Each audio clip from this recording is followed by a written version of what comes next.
एक छोटा सा बच्चा अपनी माँ की मार से बचने के लिए भागता चला जा रहा था और उसकी माँ उसके पीछे पीछे उसे मारने के लिए दौड़ रही थी। रुक जा बदमाश, अभी बताती हूँ तुझे। जब देखो तब सारे गमले तोड़ देता है। अरे माँ, मैं तो बस खेल रहा था। ऐसा कौन सा खेल होता है जिसमें तू सारे गमले तोड़ता फिरता है? अच्छा माँ, इस बार मुझे माफ कर दो, अब नहीं करूँगा। नहीं, इस बार तू बचेगा नहीं। बच्चा आगे आगे भाग रहा था और माँ पीछे पीछे दौड़ लगा रही थी। तभी अचानक सामने कुआं आ गया। बच्चे की नजर उस कुएं पर नहीं पड़ी और वो भागते हुए जाकर उसमें गिर पड़ा। कुआं पानी से भरा हुआ था और बच्चा उसमें डूबने लगा। माँ बचाओ, माँ बचाओ, माँ। हाय, मेरा बच्चा कुएं में गिर गया। कोई तो बचाओ, अरे कोई तो मदद करो, बचाओ। फौरन लोग भागते हुए आए। उन्होंने रस्सी कुएं में डाली, लेकिन बच्चा रस्सी पकड़ नहीं पा रहा था। तभी उसी पल वहां एक आदमी आया जिसके पास एक तोता था।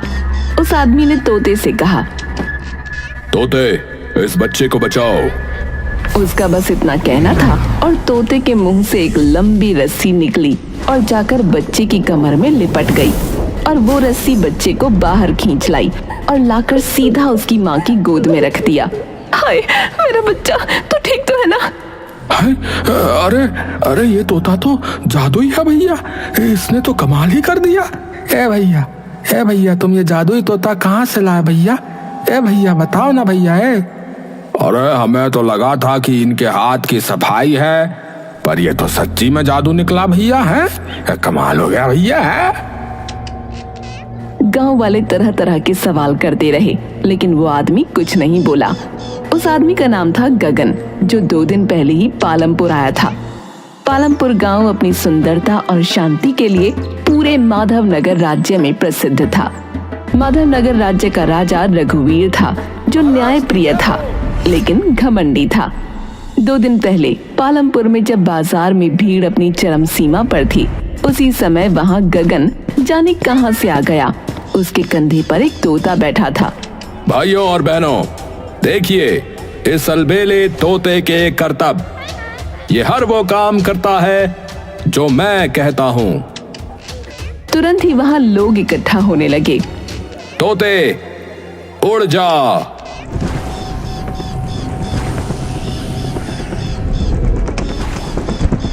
अरे बाप रे, है? अरे देखा भैया, अरे इतनी तेजी से उड़ रहा है कि दिख ही नहीं रहा है भैया। है तोते, अब जाकर उस बुजुर्ग के सर पर बैठ जा।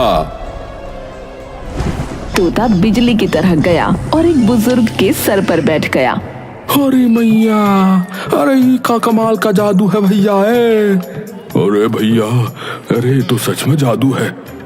अरे वाह वाह, क्या जादू, कमाल का जादू भैया। भैया, कमाल का जादू। हाँ तो भाइयों बहनों, अब किसी का भी रुमाल ले आइए, मैं उसे तोते से ढूंढवाऊंगा। एक औरत ने अपना रुमाल गगन को दिया। गगन ने उसे भीड़ में किसी से छुपाने को कहा। तोते, अब जाकर ढूंढ इस रुमाल को। तोता जमीन के बहुत करीब उड़ने लगा और कुछ ही पलों में वो रुमाल लेकर वापस आ गया। अरे भैया, ये तो बहुत ही कमाल की चीज है भैया, एकदम धमाल हो गया भैया, एकदम कमाल हो गया है। अरे क्या देख लिया मेरी आंखों ने आज। ए भैया, ये बात तो जो है राजा जी को बतानी चाहिए। हाँ, इस चमत्कारी तोते के विषय में तो भैया हर जगह पता होना चाहिए भैया, राजा जी को तो खास कर। गगन दिन भर करतब दिखाता, लोग उसे पैसे देते। लोग कहते ये कोई आम तोता नहीं, लेकिन असली सनसनी तब मची जब इसी तोते ने उस बच्चे की जान बचा ली। और फिर, महाराज, पालमपुर में एक बहुत अनोखी खबर आई है। एक आदमी का तोता लोगों को बचाता है, जादू करता है। क्या कहा? जादू? तुरंत बुलाओ उस व्यक्ति को मेरे दरबार में।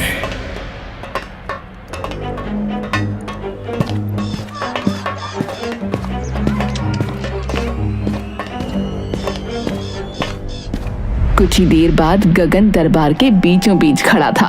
उसके कंधे पर बैठा था वही तोता। हाँ तो महाशय, कौन हो तुम? मैं तो एक आम किसान हूं महाराज। किसान? सुना है तुम्हारे पास कोई जादुई तोता है? जी महाराज, ये तोता मेरी हर बात मानता है। अच्छा, तो इससे कहो कि मेरी बात माने। मुझे इससे एक कार्य लेना है। गगन तोते के कान में कुछ फुसफुसाता है और फिर राजा से कहता है, महाराज, अब आप जो चाहे कह सकते हैं। तो तोते सुनो, मैं चाहता हूं कि मेरे राज्य में इतना धन हो जाए कि लोगों के पास रखने की जगह न बचे। लेकिन कुछ नहीं होता। ये क्या धृष्टता है? तूने इससे कुछ कहा भी था या नहीं? महाराज, मैंने तो कहा था कि आपकी बात माने। लगता है यह आपकी बात को समझ नहीं पाया।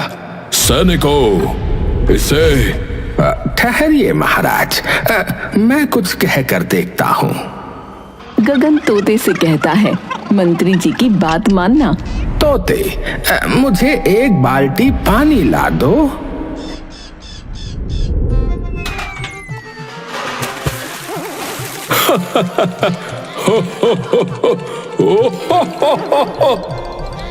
महाराज, लगता है ये तोता भी हास्य रस से भरपूर है।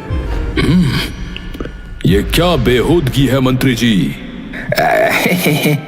महाराज, इसने वही किया जो मैंने कहा। पानी तो ला दिया, लेकिन कोई बाल्टी इसे पकड़ने को नहीं दी गई थी, तो इसने मेरे ही ऊपर डाल दिया। तो बात ये है कि ये तोता केवल वही करता है जो व्यावहारिक हो। क्षमा चाहूंगा महाराज, पर आपने जो भी मांगा था वो इतना अजीब था कि वो अगर कर देता तो पूरा राज्य तबाह हो जाता महाराज। इसका अर्थ यह है कि ये तोता मात्र जादुई ही नहीं, अपितु बुद्धिमान भी है। कुछ देर के लिए दरबार में सन्नाटा छा गया और फिर राजा रघुवीर ने कहा, गगन, मुझे ये तोता चाहिए। ऐसा अद्भुत प्राणी मेरे दरबार में होना चाहिए, ना कि किसी दरिद्र किसान के पास। महाराज, क्षमा करें, लेकिन ये तोता मेरा साथी है। इसे मैं किसी को नहीं दे सकता, चाहे वो फिर स्वयं महाराज ही क्यों ना हो। मूर्ख, क्या कहा? तूने मुझे मना किया। जानता है मैं जो चाहता हूं वो लेकर ही रहता हूं। अगर तूने इसे नहीं दिया तो? महाराज, आपने थोड़ा संयम। चुप रहो मंत्री। इस भूल का दंड इस मूर्ख को मिलकर रहेगा। परंतु महाराज, ये तोता मेरा है। हमें ज्ञात है, परंतु अब ये मेरा होगा। राजा आगे कुछ कहता उसके पहले ही एक अजीब सी हलचल मची। अचानक कुछ घुड़सवार लोग तेजी से अंदर आए। रुको गगन, तुम्हें हमारे साथ चलना होगा। तुम लोग कौन हो? मुझे क्यों ले जाना चाहते हो? महाराज, यह आदमी एक चोर है। इसने गंगापुर के सबसे धनी किसान जीवन जी का जादुई तोता चुराया है। क्या तुम लोग सत्य कह रहे हो? झूठ, सरासर झूठ। मैंने कोई चोरी नहीं की। ये तोता मुझे जंगल में प्राप्त हुआ था। मैं घूमता रहता हूं, वहीं से मिला। इन लोगों को रोको। बिना प्रमाण के कोई आरोप नहीं माना जाएगा। जीवन को दरबार में प्रस्तुत किया जाए अभी। पर महाराज, वो गांव के सबसे धनी किसान हैं, वो कहीं नहीं जाते। गांव का क्या, राज्य का भी सबसे अमीर किसान हो तो उसे यहां आना पड़ेगा। कदाचित तुम भूल कर रहे हो, मैं इस राज्य का राजा हूं, और एक और शब्द तुम्हारे मुंह से निकला तो मैं तुम्हें कारावास में डलवा दूंगा। वो लोग डर कर फौरन भाग गए और जीवन को लेकर हाजिर हुए। महाराज, ये रहे गंगापुर के जीवन जी। कहो जीवन, क्या ये तोता तुम्हारा है? जी हाँ महाराज, ये तोता मेरा ही है। कुछ दिन पहले ये मेरी छत पर आया था। मेरे सेवक ने इसे फिर पकड़ लिया था। मैं इसको अभ्यास करवा रहा था कि तभी अचानक ये कहीं गायब हो गया महाराज। झूठ, ये तोता जंगल में मुझे मिला और तुम कह रहे हो कि छत पर आकर बैठ गया। वाह वाह वाह वाह। तो हाँ, तो और क्या, आ नहीं सकता। और तुम्हारे पास क्या सबूत है कि जंगल में ही ये तुम्हें मिला? राजा दोनों की बातें सुनकर उलझन में पड़ गया। हर एक की कहानी अधूरी और दोनों का दावा पक्का। अगर ये तोता सच में जादुई है तो क्यों ना इसे ही निर्णय करने दिया जाए। महाराज, ये तोता बोलता नहीं है, ये मात्र आदेश को समझता है। तो फिर निर्णय कैसे होगा महाराज? एक उपाय है, पंडित जी को बुलाया जाए। अगर कोई इसका रहस्य सुलझा सकता है तो मात्र वही सुलझा सकते हैं। ठीक है महाराज।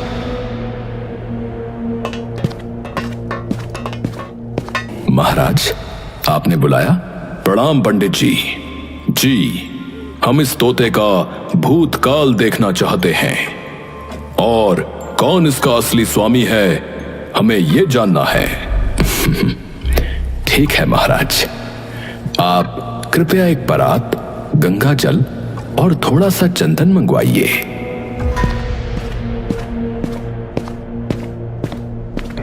ओम नमो नारायण भगवते वासुदेवाय। ओम नमो नारायण भगवते वासुदेवाय। लीजिए महाराज, अब जो भी इसमें अपना चेहरा देखेगा उसका पूरा भूतकाल इसमें दिख जाएगा। सेनापति, तोते को परात के ऊपर ले जाकर उसे इसका प्रतिबिंब दिखाइए। सेनापति ने धीरे धीरे तोते को उठाया और परात के ऊपर लाया। दरबार की रोशनी धीमी पड़ने लगी, पानी में लहरें उठी और अचानक सबकी आंखें फटी की फटी रह गईं, क्योंकि उसमें एक आदमी दिख रहा था। अरे, ये क्या है?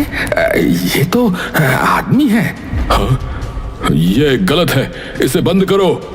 हाँ हाँ, बंद करो, बंद करो। पंडित जी, ये क्या हो रहा है? हमने तोते का भूतकाल मांगा और इसमें एक व्यक्ति की छवि दिख रही है। अवश्य कुछ गड़बड़ हुई है। नहीं महाराज, मेरी पूजा विधि और मंत्रों में कोई गड़बड़ नहीं हो सकती। आप देखते जाइए, अभी सब सत्य पता चल जाएगा। सब गौर से उस परात में देख रहे थे। ये तो गगन जैसा नहीं दिख रहा। फिर कौन है ये चेहरा? गगन, तुम इसे जानते हो? महाराज, ये मेरा दोस्त श्याम है। अब जल की परछाई में बीते समय की घटनाएं उभरने लगीं। एक पुरानी झोपड़ी, एक गहरा जंगल और 3 चेहरे, गगन, जीवन और श्याम। गगन, मैंने एक सिद्धि प्राप्त की है, एक ऐसी विद्या जिससे मैं एक ऐसा तोता बना सकता हूँ जो किसी भी आदेश को मान लेगा और जो हवा से भी तेज गति से उड़ेगा। परंतु एक शर्त है। क्या शर्त है?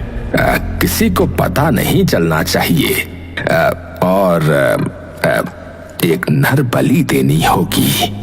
क्या? नर बलि? हाँ, सुनो, तुम शाम को ले आओ। है वो सीधा साधा है और उसे कुछ पता नहीं चलेगा। हाँ। ठीक है, शाम हमारा ही तो है। और अगली ही रात गगन ने धोखे से अपने दोस्त श्याम को पकड़वाया। श्याम चीखता रहा, गगन ये क्या कर रहे हो? लेकिन कोई सुनने वाला न था। श्याम की बलि दी गई और वो एक तोते में परिवर्तित हो गया। काम बन गया। अब ये जादुई तोता मेरा है।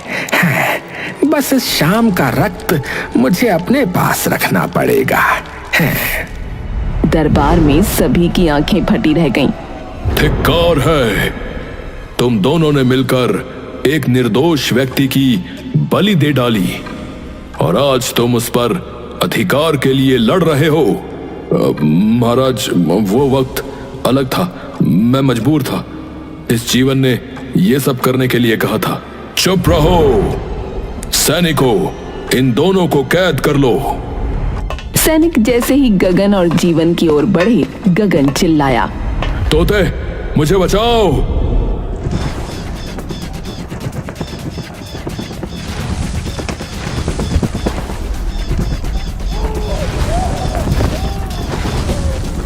हे भगवान, ये तोता है या गरुड़? अरे अरे भैया भागो।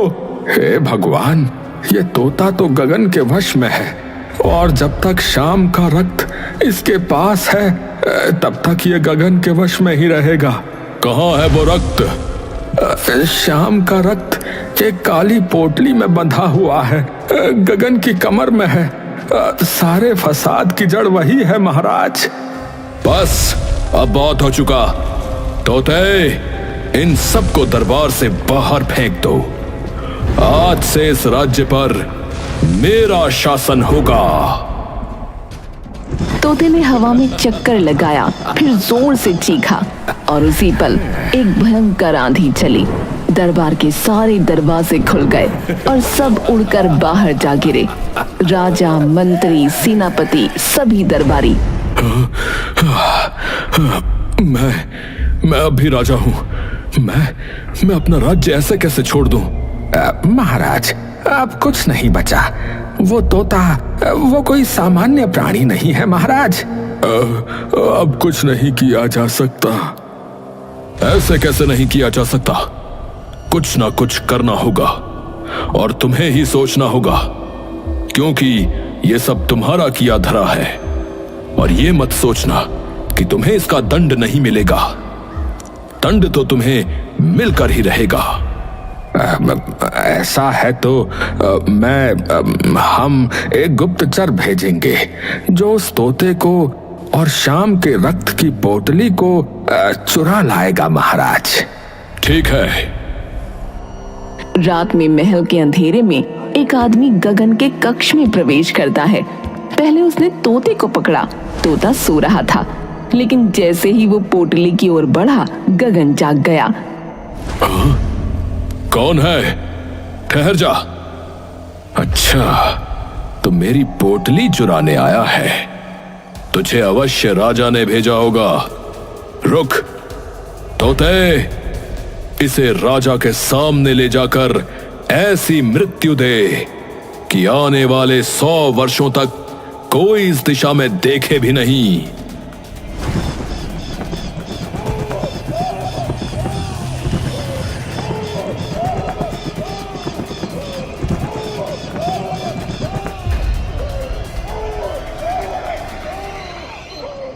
हे भगवान, अरे अरे वो उसे जला रहा है। अरे अरे भैया, वो हवा में जल रहा है। हे राम राम राम राम। अरे भैया, कोई तो बचाओ उसे। अरे अरे जल गया भैया। हे भगवान, ये क्या हो रहा है? ये कैसी विपदा आन पड़ी है प्रभु। चीख की एक लंबी आवाज, फिर सब शांत। केवल राख के कण हवा में उड़ते रह गए। सबकी रूह कांप उठी।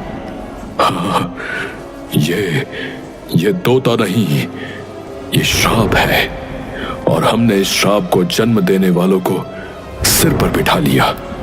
महाराज, श्राप तोता नहीं, उस गगन का घमंड है। उसके पास चाहे जितना भी बल हो, कोई ना कोई कमजोरी तो अवश्य होगी। महाराज, उसके पास वो यंत्र है जो किसी को भी भस्म कर सकता है। ऐसी स्थिति में उसकी कोई कमजोरी होना संभव नहीं लगता महाराज। हम खुलकर उसका सामना नहीं कर सकते महाराज। हमें पहले ठोस योजना बनानी होगी।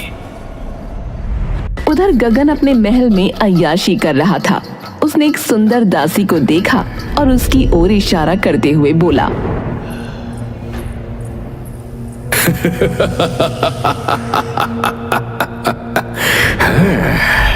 अब तू मेरी है और आज से तू मेरी निजी सेवा में रहेगी। दासी सहमी हुई थी, कुछ न बोली। गगन उसे खींचते हुए अपने कक्ष में ले गया। किसी ने हिम्मत नहीं की कि उसे रोके। लेकिन अगली सुबह गगन की नींद टूटी तो बिस्तर खाली था, दासी गायब। वो दासी कहाँ गई? उसे दरवाजे की ओर कुछ आहटें सुनाई दी। राजा रघुवीर, मंत्री, सेनापति, जीवन और पूरा दरबार। तुम सब यहाँ क्या कर रहे हो? निकलो मेरे महल से। अब नहीं, अब तू गया गगन। तोते, मैं आदेश देता हूं। अरे मेरा तोता कहाँ है? चारों ओर नजर दौड़ाई लेकिन तोता नहीं मिला। मेरी पोटली, वो कहाँ है? इसे ही खोज रहे हो ना? देख लो, अब ये हमारे पास है। नहीं नहीं, अरे ये तुमने क्या किया? मेरी शक्ति, मेरी सत्ता, सब कुछ चला गया। मुझे तेरी कमजोरी पता थी, औरतें, और वही तेरे पतन का कारण बनी। वो दासी जिसे तू अपनी समझ बैठा, वही तो मेरा भेजा हुआ जाल थी। सैनिकों ने तुरंत गगन को पकड़ लिया। वो चीखता चिल्लाता रहा। अरे नहीं, मैं राजा हूं, मुझे कोई नहीं रोक सकता। हाँ, मैं सबको भस्म कर दूंगा। हाँ। अब तू मात्र एक अपराधी है और तेरा स्थान है काल कोठरी। गगन को घसीटते हुए जेल में डाल दिया गया। जीवन ने चुपचाप अपनी आंखें मूंद लीं। जीवन, तुम्हें भी दंड मिलेगा, पर सहायता के बदले तुम्हें जीवन दान दिया जाएगा। अब महाराज, मैं सदा आपका आभारी रहूंगा। अब राजा रघुवीर ने वो अंतिम काम किया जो सबको चौंका गया। उन्होंने तोते को पुकारा। हे ज्ञानी तोते, अब जब सब समाप्त हो गया है तो मैं तुम्हें आदेश देता हूं कि तुम बोलो, और मैं तुम्हें मुक्ति देता हूं कि तुम चाहो तो पुनः शाम बन सकते हो। राजन, शाम बनकर मैं कुछ नहीं कर पाया, लेकिन तोता बनकर मैंने बहुत कुछ किया। अब यदि मैं मानव बना तो मेरी सारी शक्तियां चली जाएंगी। कृपया मुझे तोता ही रहने दीजिए महाराज। मैं यूं ही आपके राज्य का सच्चा सेवक बना रहूंगा महाराज। तुम वास्तव में इस राज्य के रक्षक हो, तो ठीक है, आज से तुम इस राज्य के राजसभा पक्षी कहलाओगे, और तुम्हारे लिए यहां दरबार में एक विशेष आसन रहेगा। इस प्रकार न्याय और सत्य की विजय हुई और एक तोते ने दिखा दिया कि सेवा और बुद्धि शक्ति से कहीं अधिक मूल्यवान होती है।